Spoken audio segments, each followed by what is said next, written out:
Hey guys, so for today's video I did a painting video, so I got some of these coasters at Home Depot for about 20 cents a piece, and I started off by painting this one blue, and I painted all over, so like the sides and the front, and yeah.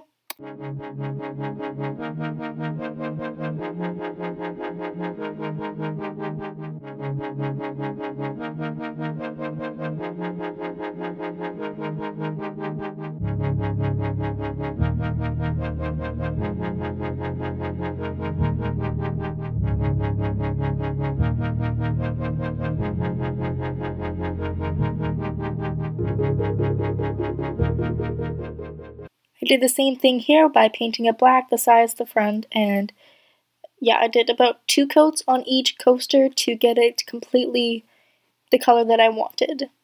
I bought these paints at the dollar store for about $1.25 a piece, so I'm using lavender, turquoise, I'm using bright yellow and black and pink. Here I took pink and I took the blue and the purple and I took a little sponge. I mixed the colors together on my desk, which I'm going to clean later. It's just a cheap little desk that is easy to clean, so that's why I'm painting on it. And I just dabbed the sponge all over the coaster until I got the desired color pattern that I wanted, and yeah.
So here I'm just doing my design that I wanted. I'm just sketching it out with a white gel pen, and then I'm going to paint it in. You can do any design that you want, really just do what you want to do. I decided to do a flower, and on the blue one I did a cactus, and on the multicolored I wrote love.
So that is the end of this video. I really hope you guys enjoyed. If you like this, please like, comment, and subscribe for more videos. If you like this, please comment if you'd like more of them. And if you'd like to follow me on my other social medias, my Instagram is mbk_beauty_, and my TikTok is mbk_beauty. Thanks for watching. Bye.